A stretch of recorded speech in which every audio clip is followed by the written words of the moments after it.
Te saluda tu amigo Joel Pérez y te esperamos en la reflexión cada día, desayunando con Jesús. Nuevamente estamos en pie después de un amanecer. ¡Qué alegría! ¿Cuál es el gozo que tú sientes? Considero que es por eso que estás dispuesto a escuchar un mensaje más que surge, que brota de la palabra de Dios y que al mismo tiempo te puede traer esperanza. El título del tema de hoy es Esperanza y vida eterna. Yo te pregunto, mi querido amigo y hermano que escuchas, ¿qué esperanza tienes con relación a las personas que la muerte te quitó? Quizá ya no tienes a un hijo, a un hermano, a tu padre, a tu madre, a un tío, al abuelo, yo no lo sé. Pero yo te pregunto, ¿tienes la esperanza que las volverás a ver? Y además de eso, ¿no te has hecho tú la pregunta, ¿a dónde van los muertos? ¿O es posible comunicarse con el espíritu de ellos? ¿Qué dice la Biblia al respecto? Vamos a considerar con atención algunas citas bíblicas. En primer lugar, leemos Génesis capítulo 2, versículo 7.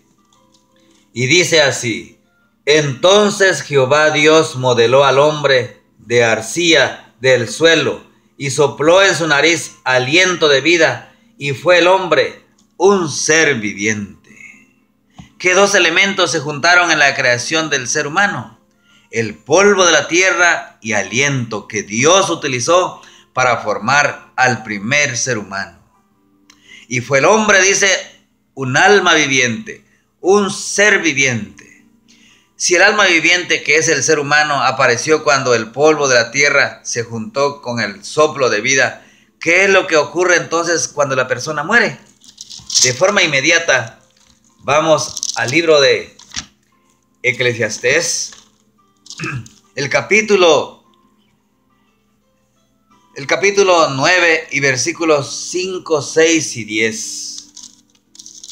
Y dice de esta manera. Pero antes vamos a leer el capítulo 12 y versículo 7. Y dice así: Y el polvo vuelve a la tierra de donde procede, y el espíritu vuelve a Dios que lo dio. ¿Saben? Cuando una persona muere, el polvo que Dios juntó allá en el huerto, allá en el principio de la creación, vuelve a la tierra. Y el soplo que Dios hizo de su nariz al ser humano vuelve a Dios. Qué interesante. Es decir, la vida es polvo de la tierra más aliento. Y fue así el alma viviente. Y en la muerte es la separación del polvo de la tierra y el espíritu. Es decir, el aliento. Pero avanzando a Eclesiastés capítulo 9, 5 y 6, dice de la siguiente manera. 9, 5 y 6. Dice así: Porque los que viven saben que han de morir, pero los muertos nada saben, ni tienen más paga, porque su memoria es puesta en olvido.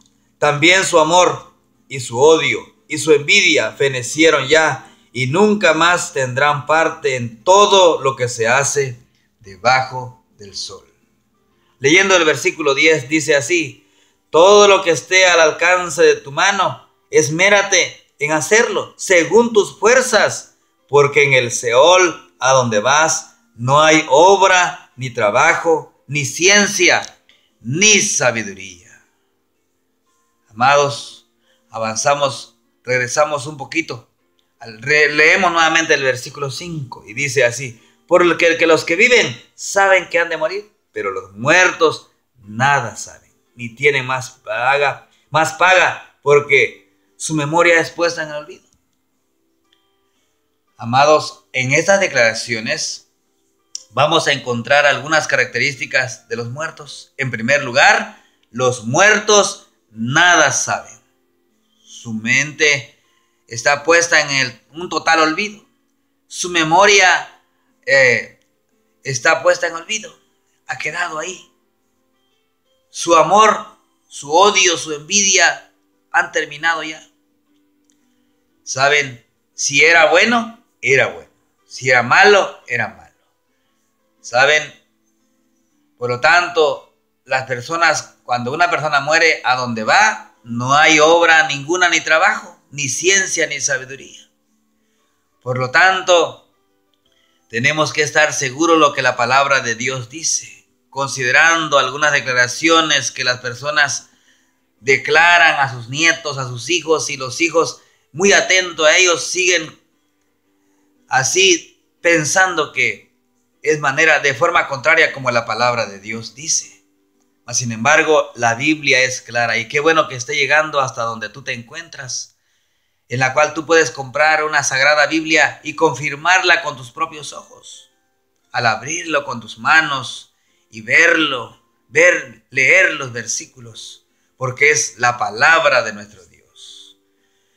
Regresando al libro de Génesis, inmediatamente regresamos al principio, al libro de Génesis, y vamos a leer con atención el capítulo 3 y versículo 4. 3, 4, y dice así: entonces la serpiente dijo a la mujer: no moriréis. Qué interesante. ¿Quién dio esa idea de la inmortalidad? El enemigo de Dios. Por eso muchas personas piensan que aunque la persona muere, anda allá en el espacio, su alma anda penando. Eso es una idea diabólica. Lo pudimos ya ver o escuchar en esta declaración de lo que es Génesis capítulo 3, versículo 4. Pero avanzando a San Juan 5:24, vamos a contestar la pregunta: ¿cuál es la única manera de que el ser humano reciba la inmortalidad? San Juan 5:24, y dice de esta manera: de cierto os digo, el que oye mi palabra y cree al que me envió, tiene vida eterna, y no vendrá a condenación, sino que ha pasado de muerte a vida. La única manera de poder encontrar la inmortalidad o alcanzar la inmortalidad es creyendo en la palabra de Jesús y al que fue enviado, es decir, Jesús mismo. Él fue enviado por su Padre a esta tierra. De la manera, si tú crees en Él, entonces Él promete una inmortalidad. Pero, ¿cuándo sucederá esto? Vamos a leer 1 Corintios 15:52. 1 Corintios, vamos inmediatamente a la Biblia, capítulo 15, versículos 52 al 55.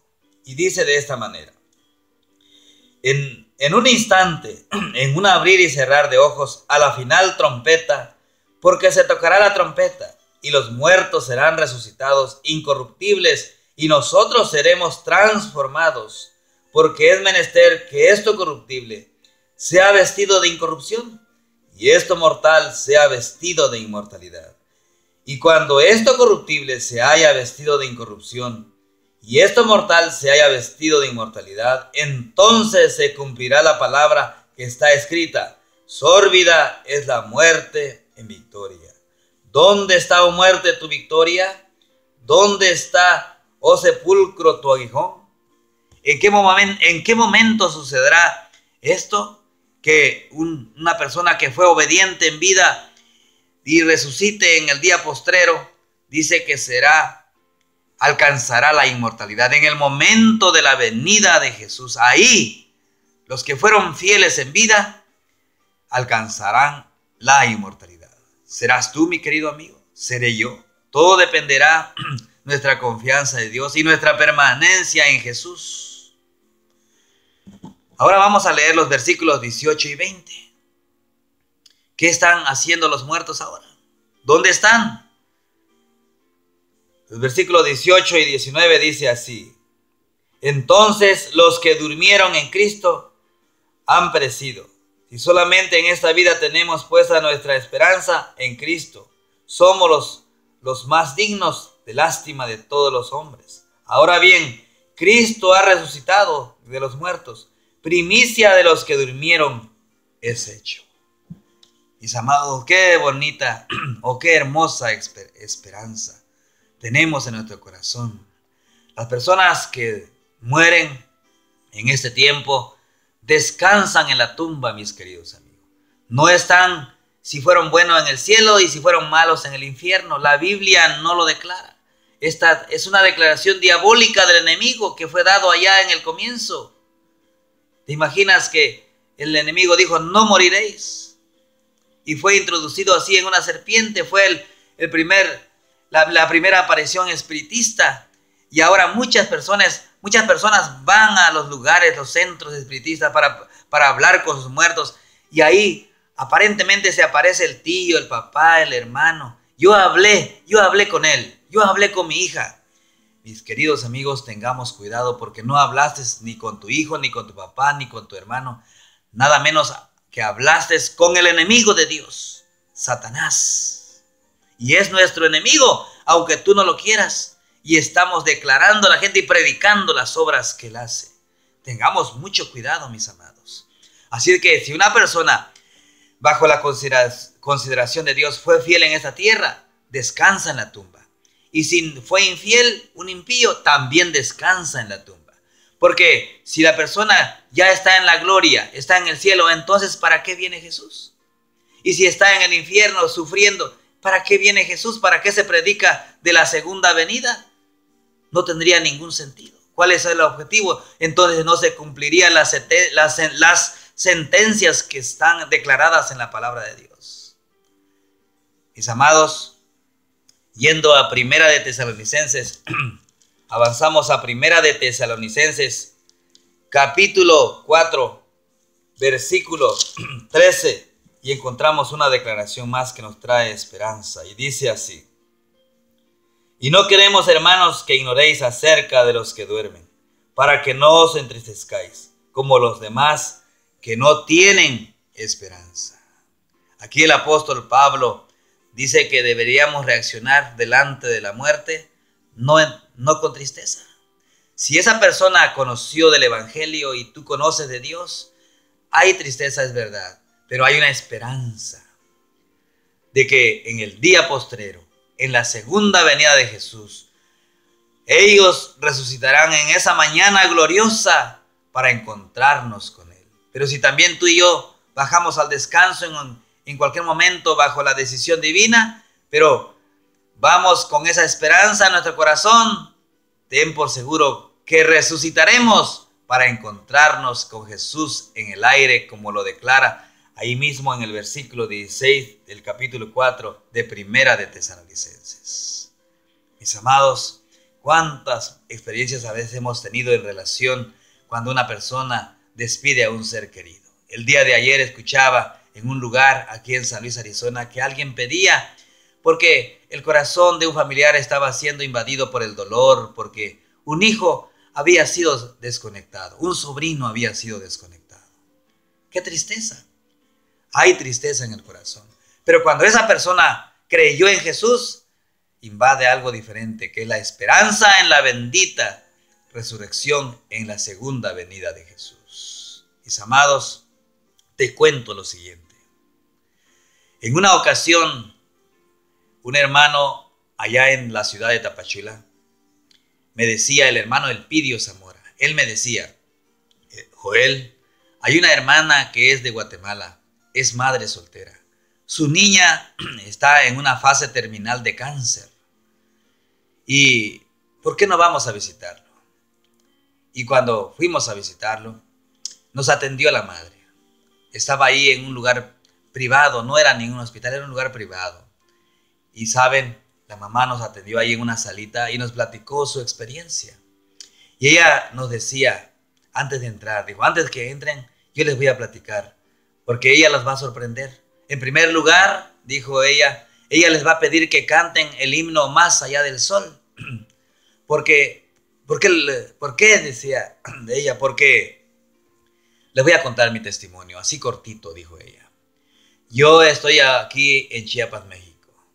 Aquí trabajo, aquí tuve mi niña y soy madre soltera. Y entonces mi niña siempre me dice, mamá, ¿por qué nos corren de la casa? ¿Por qué los demás niños tienen casa, sus papás tienen casa y tú y yo no tenemos casa? ¿Por qué, mamá, por mi culpa te tienen que correr de tu trabajo? Porque yo hago travesura, me gusta tocar las cosas y tú tienes que perder tu trabajo. ¿Por qué, mamá? ¿Por qué no tenemos una casa donde vivir? Y yo siempre abrazo a mi niña con mucho cariño y le digo, hijita, un día vamos a tener una casa cuando estemos en el cielo. Aquí sufrimos, hija, pero tú vas a crecer. Y entonces ella decía, mamá, cuando yo sea grande, yo te voy a comprar una casa. Tú vas a tener tu casa, yo voy a trabajar, yo voy a estudiar. Pero la niña cayó enferma de un cáncer en la sangre, leucemia. ¿Saben? Así de que en este momento dijo ella, ustedes van a entrar para orar con ella. Y lo primero que ella pide es que canten el himno Más allá del sol. Porque ella me dice, mamá, sé fiel, yo sé que voy a morir pronto, pero tú mantente fiel porque yo quiero que cuando Jesús venga, yo deseo resucitar para encontrarme contigo y estar viviendo en la misma casa. Y así fue. Entramos al cuarto donde ella se encontraba y muy sonriente nos dio la bienvenida, nos pidió el canto Más allá del sol. Oramos y ella cantaba con mucho entusiasmo ese canto Más allá del sol, aunque en esta vida no tengo riquezas, pero más allá del sol tendré un hogar. Mis amados, para nosotros era doloroso, salían lágrimas de nuestros ojos, pero un día más tarde la niña falleció y ella descansa en el Señor. Mis queridos amigos, uno de los engaños más grandes de los últimos tiempos que el enemigo usará para confundir aún a los escogidos será hacer creer a las personas que cuando el ser humano muere, en realidad no muere, sino que su espíritu sigue viviendo y se reencarna en otras formas de vida o aparece de nuevo cuando es llamado. La Biblia es categórica al enseñar que cuando el ser humano muere, acaba todo para él, hasta la venida de Cristo, esa esperanza. Ese día los justos resucitarán para vida y los injustos después del milenio también para una destrucción perpetua. ¿Saben? Para condenación. Amados hermanos y amigos, espero que este mensaje pueda traerte esperanza. Ahorita que hay vida, mis amigos, es la oportunidad para poder aceptar este mensaje de salvación y sobre todo aceptar a Jesús en tu corazón. Que Dios te bendiga, que tengas un lindo día, un buen provecho en este desayuno. Muchas gracias.